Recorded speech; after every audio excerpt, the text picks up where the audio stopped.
So here I am on my way to Silbury Hill. So the village of Avebury and Avebury Stone Circle is behind me there, and Silbury Hill is just up here in front of me.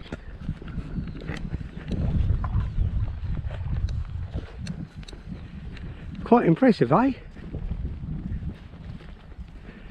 I'm going to see if we can find an information board. If not, I'll tell you my views on why it was built, and I'll tell you a bit of information about when it was built. But me personally, I believe, as you can see, it was built in 3 stages. You can see the lines there, different stages, over a long period of time. So for some reason they raised it. It's been excavated many times, which has now caused the tops to collapse in. So it would have been a little bit higher than that. And my personal view is you have West Killet Long Barrow up there on the middle ridge, and you have Avebury Stone Circle over there. I actually believe it was built as a viewing platform for people around here, local villages. So for miles and miles and miles around, if there was a torch of some sort up there with the high priestess or the high priest stood up there, they would have been able to see them for miles and miles and miles around. And I actually think it was built as a guiding platform to guide people to Avebury. Like I say, they've excavated it, they've totally destroyed it, they've buried into it, buried down in it, they've tunnelled it, and so they've had to backfill it with whatever over the years. I don't want to swear, so, but yeah, they've totally destroyed it, and they found nothing at all.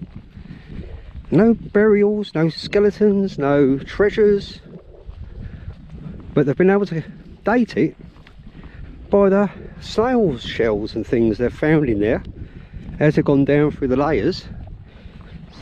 So for that reason, they've been able to date it.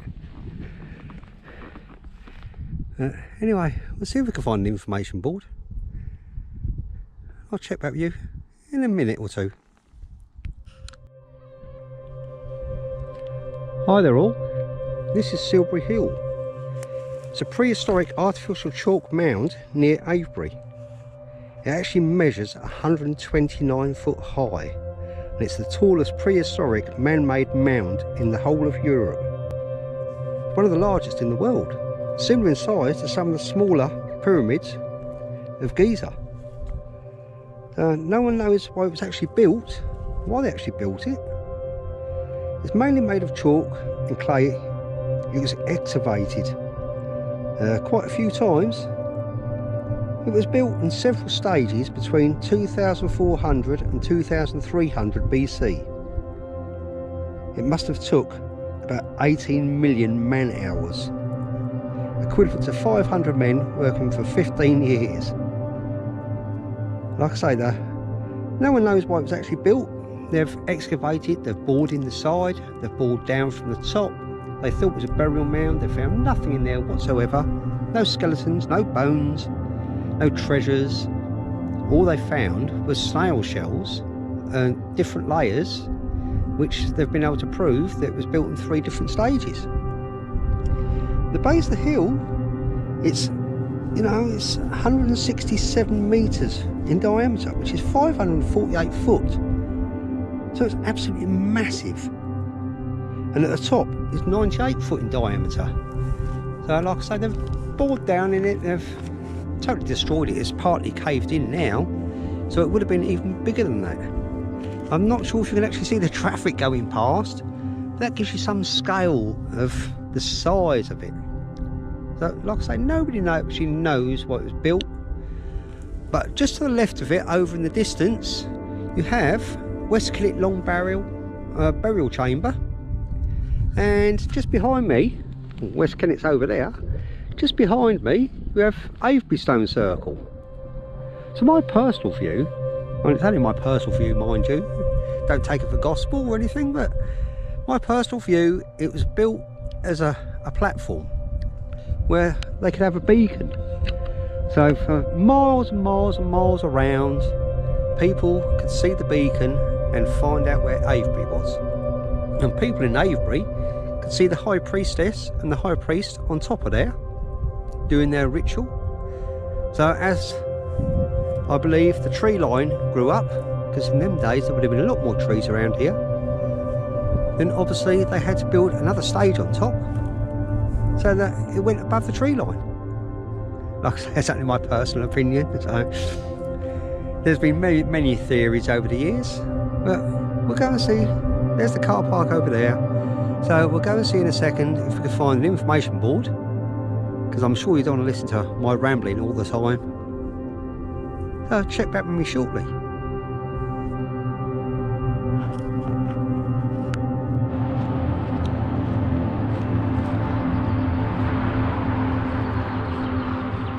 Well, hello there all.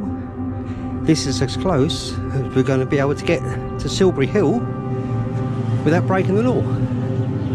Well, I have seen quite a few people up there in the past, but it's not something I'm going to do. So we're here at the information board, just next to the car park.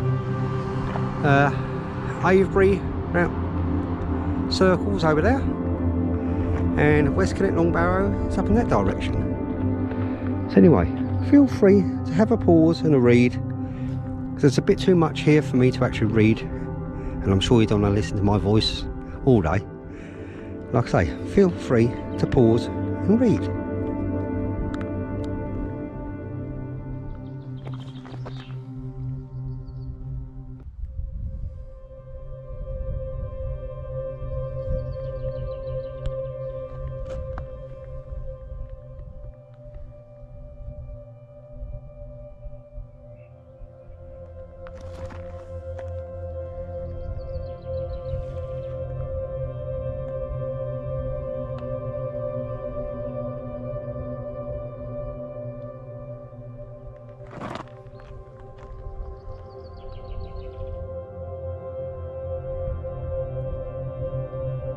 I do apologise for that shadow.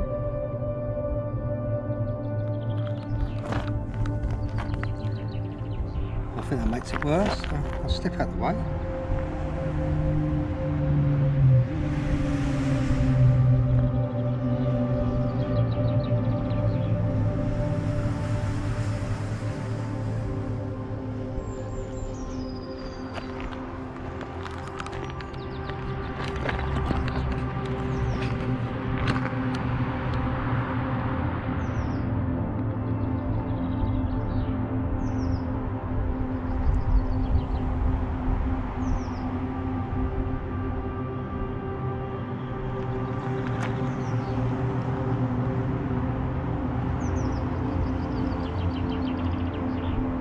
Hopefully you could read that.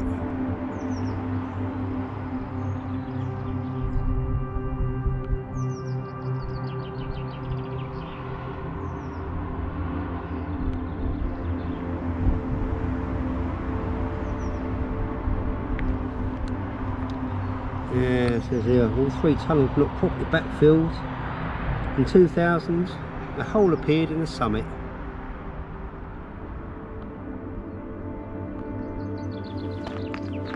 Actually 2000 was the first time I actually came here, 19 years ago.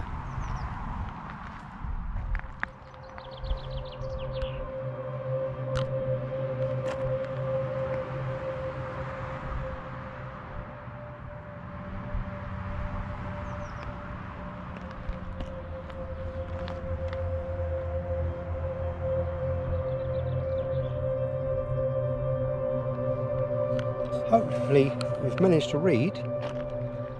Like I say, there's a bit too much information here for me to read it all out. I don't want to bore you with the sound of my voice. I think you'd rather look at Silbury Hill. Like I say, nobody knows why it was built. Make your own mind up. come to your own conclusions. If you're a time traveller, please let me know. If not, feel free to leave any comments. Let me know your opinions.